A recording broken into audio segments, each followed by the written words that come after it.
This is KGW News at noon. Thanks for joining us here at noon. I'm Christine Pitawanich. Let's get right to our top story. A huge fire that burned a warehouse belonging to a small business that's been in Portland for decades. Our KGW reporter Devin Haskins is live in North Portland for us. Devin, I know earlier you spoke with the business owner. How bad is the damage? Yeah, the damage is really bad. So the fire crews right now continue to put water on this fire that's been burning for more than 5 hours since earlier this morning. Talked with the owner. He says that, yes, the building's destroyed, but despite that, keeping a positive outlook on it, and says business will go on as normal. At just after 6 this morning, a raging fire delivered a punch to the gut of a small business at the corner of North Killingsworth Court and North Albina. This is a cinder block structure with a huge fire load on the inside. Imagine the largest pizza oven you've seen. We've got a huge fire with all that heat being maintained and trapped by the structure. Inside, with flames and heavy smoke around them, fire crews use computer mapping tools to help navigate inside. So when we are firefighting within a structure, people on the outside can direct individuals exactly where they need to go. But within 10 minutes, the flames were so hot and dangerous, crews were pulled back to try and fight the fire from the outside. The building that houses RPS Events, or Royce's Prop Shop, was destroyed. Owner Royce Mason, emotional. We have such wonderful clients. They've been calling me all morning, and it's just really sad. All my friends have been checking in. The business has been around for 30 years, 25 years at this location as a fixture in the Humboldt neighborhood. They provide equipment and props for large-scale events. RPS Events employs 20 people. We have a lot of great people that work here. 20 families impacted now by a fire that took almost everything with it, except for Mason's spirit. We're very resilient, and with all the support in the community that we have, we'll be fine. So Mason tells me they actually had an event planned for today at the Hyatt, says that will go on as planned, as well as one they have planned next weekend in Seattle. He says actually since this fire broke out and since he got the call that it happened at his business, other businesses in the same line of work have reached out to him and said, hey, whatever you need, we got you. You need a truck, we'll help you out. He says yes, it got him down, but not out. He'll continue on business as usual. Back to you. Wow, terrible thing to have happened, but I love the support he's getting. Thank you, Devin. Now to the search for a Portland murder suspect that has expanded to Southwest Washington. Police say Annalisa Gold killed her husband late last month in Southeast Portland's Lentz neighborhood. At this point, they believe she may be in or around the Mount St. Helens area. Gold is reportedly driving a burnt orange Toyota 4Runner with Oregon plates and white decals on the back windows. Call 911 if you see her. And a new report has found Westland police dropped the ball during their investigation into a former Westland doctor accused of sexually abusing multiple women who were his patients. The report is from an independent investigator. The city commissioned it in 2022. It found that the police department did not follow internal policies during their investigation into Dr. David Farley. There were 7 main conclusions, one of which said detectives did not have the proper training to investigate the allegations. A Clackamas County grand jury ultimately declined to indict him in late 2022. KGW's John Adams is taking a closer look at the report, and we'll have more on the news at 4.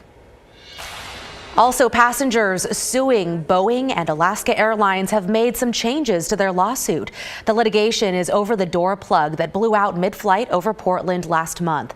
Attorney Mark Lindquist says new passengers, as well as new allegations of negligence, have been added to the suit.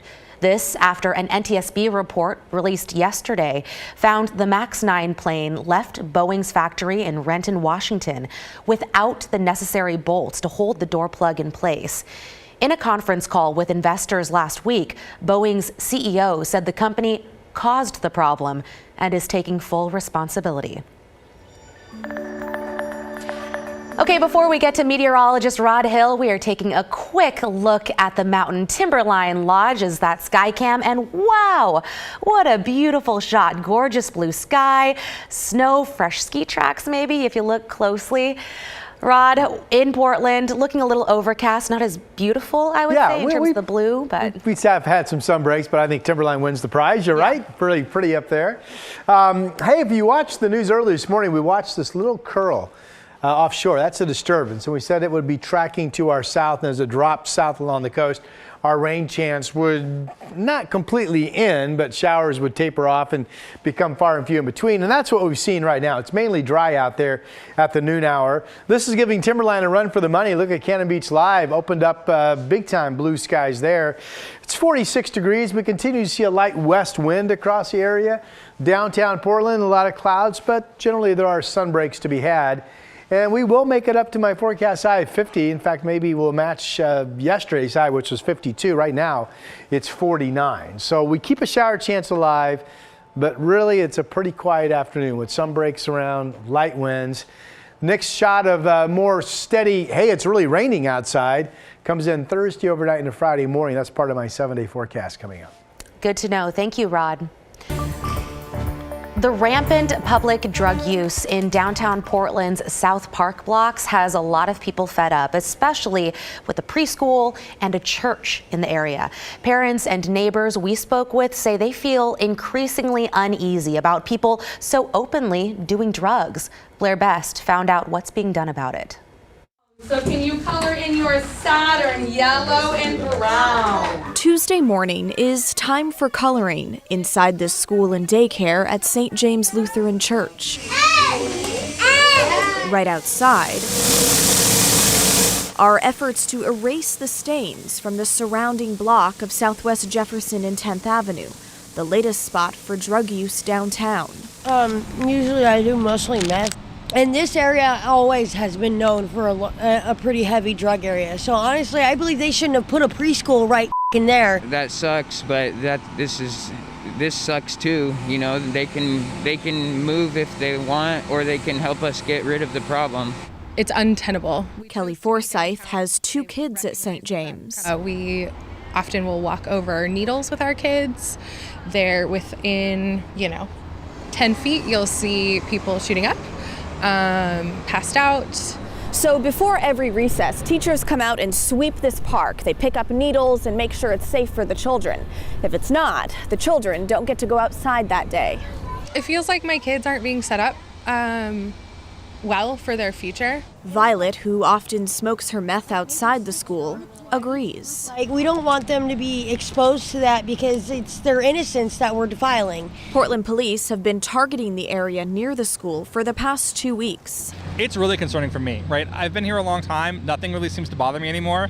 But as a parent to a 2-year-old, I was like, this is awful. On Monday, they handed out several citations to people using drugs there and connected at least 2 people with addiction treatment services. I haven't seen anybody getting help. I've just seen them getting arrested. A short-term stop to a problem on the move. Probably the next block is going to over, and then 2 blocks over is going to be the next spot soon. We want to be downtown. We want to spend time here. We want our kids to be able to remain safe and to do the things that they like to do. I want the city to listen to us, and I want them to take action. And that was Blair Best reporting. A local father went through something yesterday that no parent wants to even think about experiencing. Ronald Briggs had to lay his 2 children to rest. Tron and Tajala Briggs, as well as Tajala's boyfriend, were killed when a power line came down on their car during last month's snow and ice storms. Yesterday, friends and family filled Harvest Christian Church in Troutdale for the memorial on what would have been Tron's 16th birthday. So the best way I could put this is I'm going to miss and love you guys with every bone in my body. And this is a pain I don't think I'm ever be able to heal from. I don't wish this pain on my worst enemy. He made me proud that night. He was trying to save his sister. He didn't care. You could see it in his heart and his eyes. He didn't care at all. He wanted to save his sister. Heartbreaking stuff. Tajala was also 5 months pregnant when she died last month. This is a picture of her from last year after she gave birth to her 9-month-old son. The family says his aunts and grandparents will help raise him. 200,000 legacy health patients who have Regence Blue Cross Blue Shield insurance may soon have to pay out of pocket for medical care. Legacy Health says it plans to end its contract with Regence. That is, unless they agree to a new deal by the end of March. If this sounds familiar, that's because last month, Providence and Regence narrowly avoided a similar split. Legacy officials say Regence's reimbursement rate has not kept pace with rising costs. Regence says it's still working with Legacy on an agreement.